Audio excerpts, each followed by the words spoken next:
बिस्मिल्लाहिर्रहमानिर्रहीम। अस्सलाम वालेकुम स्टूडेंट्स। आज की वीडियो में हम चैप्टर नंबर 6 को स्टार्ट करने लगे हैं। तो यूनिट नंबर 6.1 विस्कस फ्लूइड्स को आज हम लोग जो है वो डिस्कस करेंगे। लेकिन विस्कस फ्लूइड्स को डिस्कस करने से पहले इस चैप्टर की बेसिक्स फ्लूइड्स को हम लोग जो है वो डिस्कस करते हैं कि ये फ्लूइड्स क्या चीज़ है, इनकी क्या कैरेक्टरिस्टिक्स हैं, क्या ब्रांचेस हैं, उसको हम लोग जो है वो डिस्कस करते हैं। देखिए, फ्लूइड्स का अगर बेसिक मीनिंग मैं आपको बताऊँ तो फ्लूइड्स का बेसिक मीनिंग है एनीथिंग दैट कैन फ्लो। कोई भी ऐसी चीज जो कि फ्लो कर सकती है उसको हम लोग टर्म करते हैं फ्लूइड्स। तो अब सॉलिड तो हमारे पास फ्लो नहीं कर सकती, सॉलिड्स फ्लो नहीं करती हैं बिकॉज के जो सॉलिड्स के जो मॉलिक्यूल्स के इंटरमोलिकुलर फोर्सेज हैं वो बहुत स्ट्रांग है। जबकि अगर आप लिक्विड एंड गैसेस को देखेंगे तो इंटरमोलिकुलर फोर्सेज हैं वो जो है वो वीक हैं। That's why liquid and gases जो है वो फ्लो कर सकती हैं, इसीलिए हम जो है वो लिक्विड एंड गैसेस को टर्म करते हैं फ्लूइड्स के अंदर। जबकि सॉलिड को हम जो है वो फ्लूइड्स के अंदर टर्म नहीं कर सकते क्योंकि सॉलिड जो है वो फ्लो नहीं कर सकता। सही, तो इसकी हम लोग जो है वो जनरल डेफिनेशन देख लेते हैं और उसके बाद फिर हम लोग जो है वो ब्रांचेस को देखते हैं। देखें, a substance which flows is called fluid. ऐसा सब्सटेंस जो कि फ्लो जो है वो फ्लो कर जाएगा, इसको हम लोग कहते हैं फ्लूइड्स। जैसे कि हमारे पास हैं गैसेस और liquids. Both liquid and gases are fluids as they can flow and exert pressure on the wall of the container.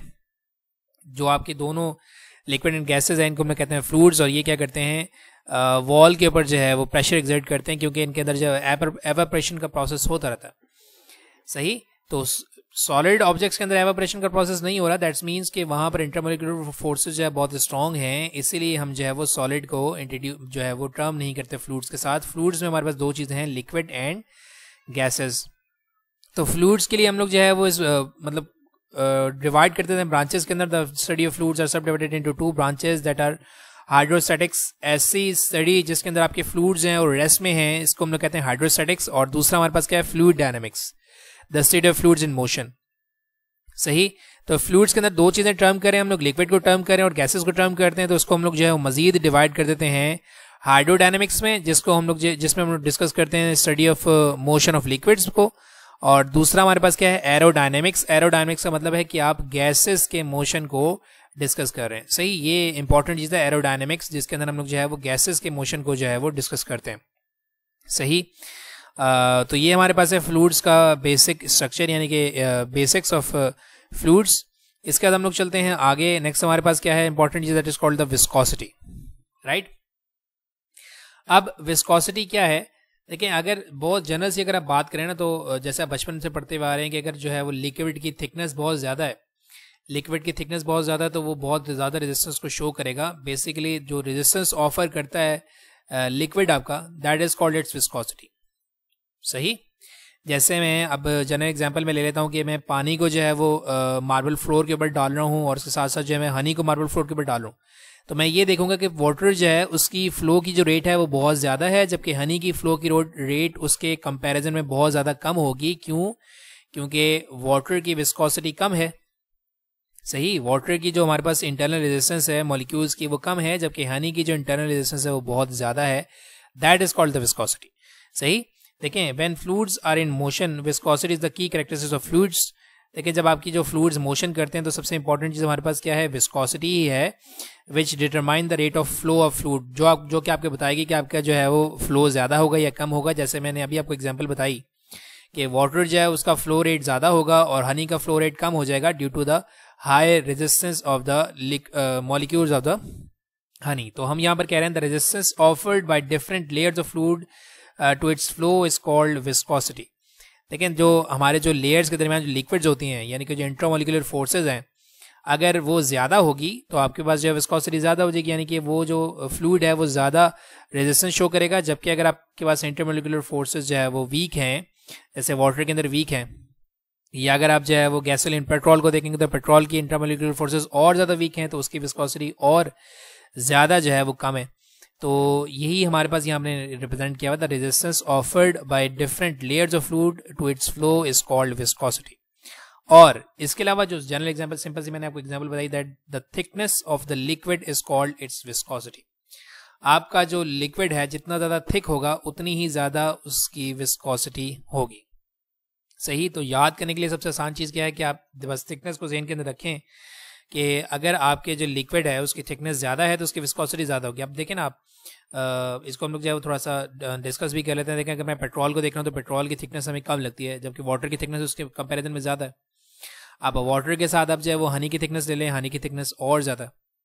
उसके अलावा अगर आप तार को देखें, तार ये जो लुक बनता है जिससे रोड्स बनती हैं, उसकी अगर आप थिकनेस देखें तो उसकी थिकनेस और ज़्यादा है। तो ये अगर आप कंपैरिजन देखते जाएंगे तो आपको ये नज़र आता जाएगा कि जैसे जैसे आपकी जो है वो थिकनेस बढ़ रही है वैसे वैसे आपकी जो रेजिस्टेंस यानी कि विस्कोसिटी जो है वो इंक्रीज कर रही है। तो विस्कोसिटी क्या है? The resistance offered by the fluid is called the resistance. देखें जहाँ पे यहाँ मैंने रिप्रेजेंट किया हुआ है, honey has a high viscosity at room temperature and freely flowing gasoline has a low viscosity. यानी कि फ्रीली फ्लोइंग का मतलब है कि इसकी एवोपरेशन, गैसोलीन पेट्रोल की एवोपरेशन बहुत ज़्यादा होती है जिसकी वजह से इसकी विस्कोसिटी बहुत कम है। देखें इसमें हम ये भी कह सकते हैं कि एवोपरेशन रेट जिसकी ज़्यादा है, एवोपरेशन रेट जिसकी ज़्यादा है उसकी विस्कोसिटी कम है। जैसे हमारे पास पेट्रोल है फॉरन से एवोपरेट हो जाएगा, यानी कि उसकी विस्कोसिटी बहुत कम है। वाटर जो है वो इतनी जल्दी एवोपरेट नहीं होगा, इसका मतलब उसकी विस्कोसिटी ज़्यादा है। हनी जो है वो और ज़्यादा कम रेट से एवोपरेट होगा, इसका मतलब है कि उसकी जो विस्कोसिटी है और ज़्यादा होती जा रही है। तो ये हमारे पास है विस्कोसिटी, जो कि क्या, resistance offered by the fluid. सही, आगे चलते हैं। देखिए यहाँ आपको मैं कुछ जो है वो दिखा रहा हूँ। देखें ये वाटर मॉलिक्यूल्स हैं, वाटर मॉलिक्यूल्स के अंदर इंटरमॉलिक्यूलर फोर्सेस कम नजर आ रही हैं आपको, लो विस्कोसिटी। जबकि अगर आप यहाँ देख रहे हैं ऑलिव ऑयल के अंदर तो ऑलिव ऑयल की जो थिकनेस बढ़ जाती है, इसका मतलब ये कि मैंने इंटरमॉलिक्यूलर फोर्सेस थोड़ी सी ज़्यादा नजर आ रही है हमको। देखें थोड़ी सी यहाँ पर जो ब्लैक कलर के आपको नजर आ रहे हैं ये दिखा रहे हैं कि इंटरमॉलिक्यूलर फोर्सेस ज़्यादा हो गई।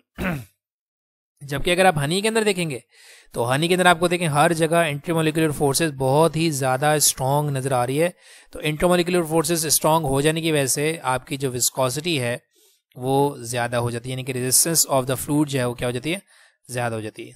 थिकनेस को आप इतने याद रखा हुआ है, तो थिकनेस इसकी हनी की सबसे ज़्यादा है तो इसकी विस्कोसिटी सबसे ज़्यादा है।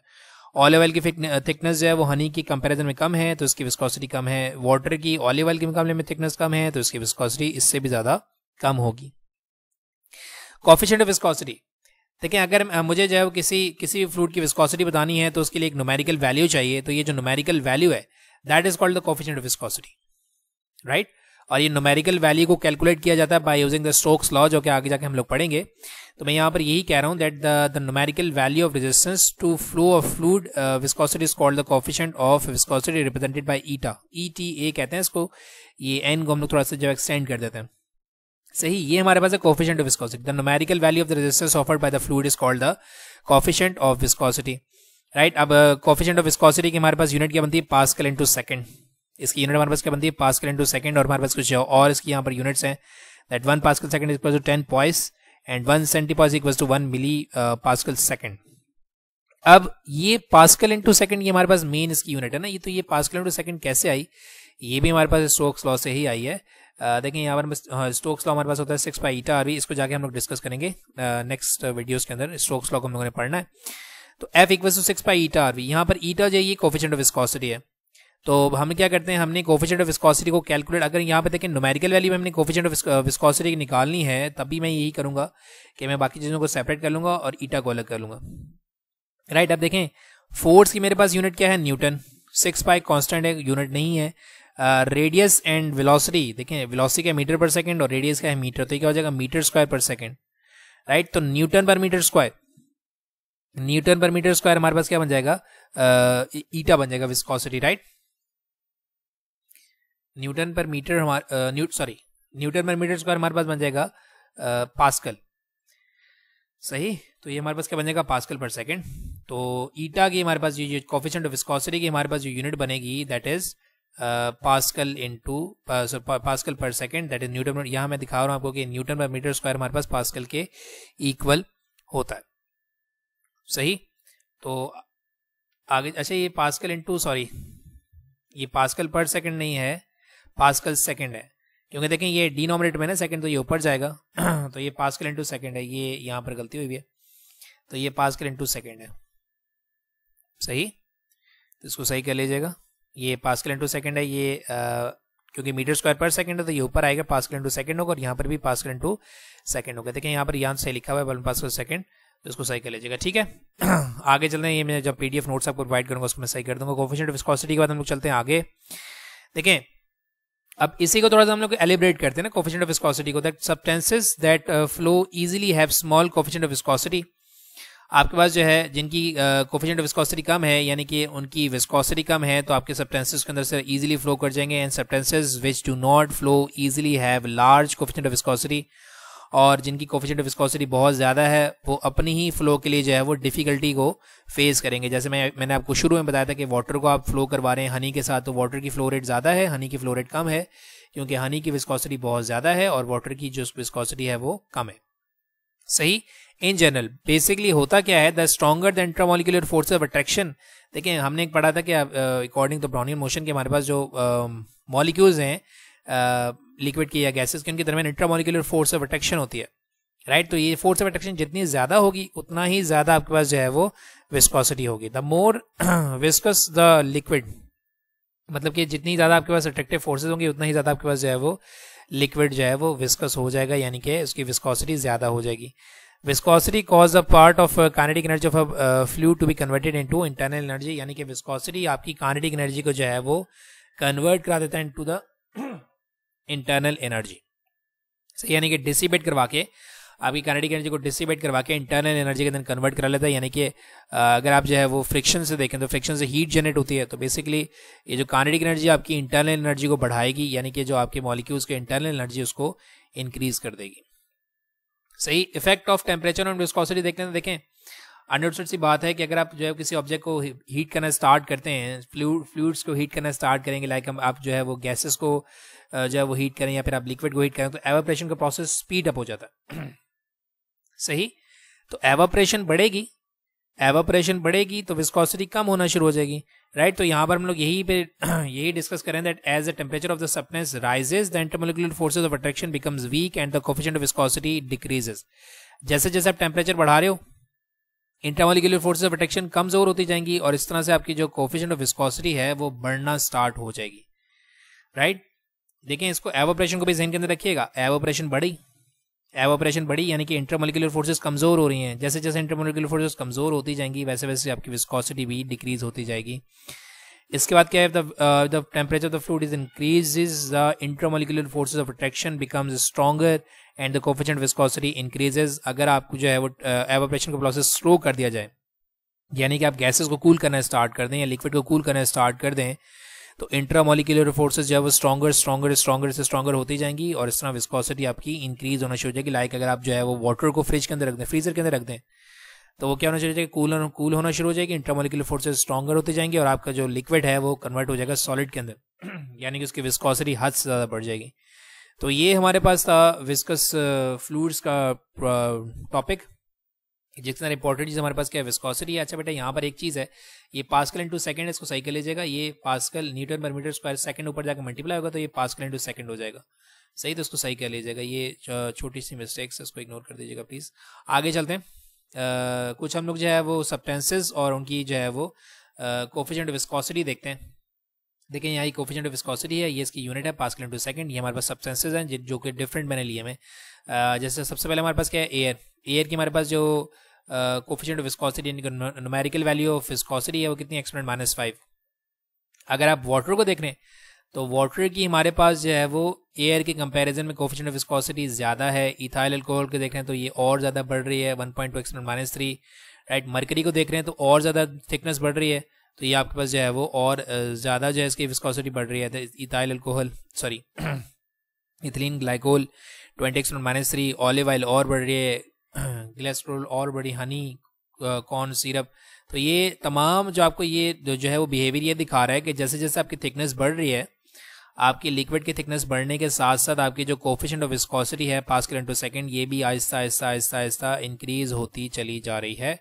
तो ये आपके पास जो है वो था टॉपिक ऑफ विस्कस फ्लूइड्स। इंशाल्लाह उम्मीद है कि आपको समझ आ गया होगा। अगर कोई चीज़ प्रॉब्लम क्रिएट करती है तो बेटा इसको जो है वो आप मुझे बता सकते हैं, इंशाल्लाह उसके ऊपर जो हम लोग डिस्कशन कर सकते हैं।